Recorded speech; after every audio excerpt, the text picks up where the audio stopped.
আসসালামু আলাইকুম রাহমাতুল্লাহি ওয়া বারাকাতুহু। সবাই কেমন আছেন? সবাইকে আন্তরিকভাবে ধন্যবাদ জানাচ্ছি।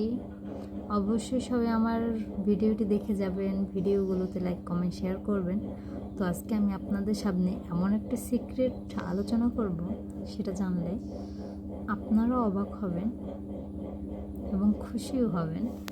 তো সেটা হচ্ছে, আজকে কিছু পুরুষদের বিষয় নিয়ে কথা বলবো, যেগুলো অনেক পুরুষই জানে না।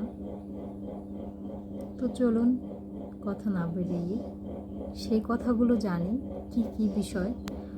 আর বিশেষ করে আমার দিকে তাকিয়ে না থেকে আমার কথাগুলো মনোযোগ সহকারে শুনবেন।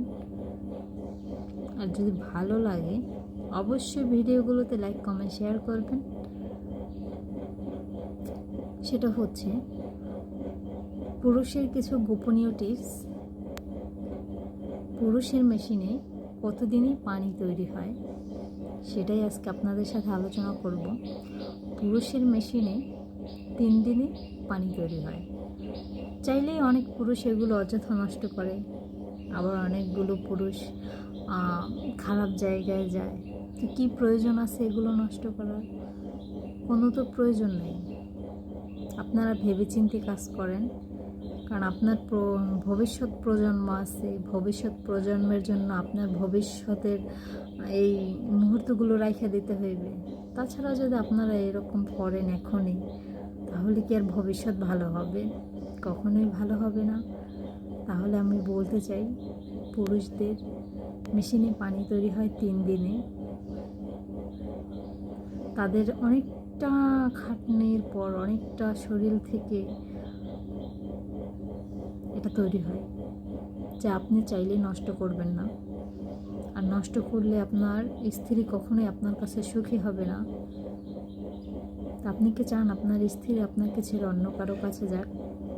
কখনোই চাইবেন না।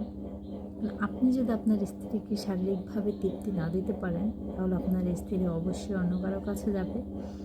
আপনার স্ত্রী অন্য কারোর সাথে মেলামেশা করবে। আপনার স্ত্রী অন্য কাউকে তার পার্সোনালিটি দেবে। তো আপনি কখনোই চাইবেন না আপনার যৌনতা হারাতে, আপনার স্ত্রীকে অন্য কারোর সাথে যৌন মিলন করতে। তো ভাই, এখনই বলতে চাই,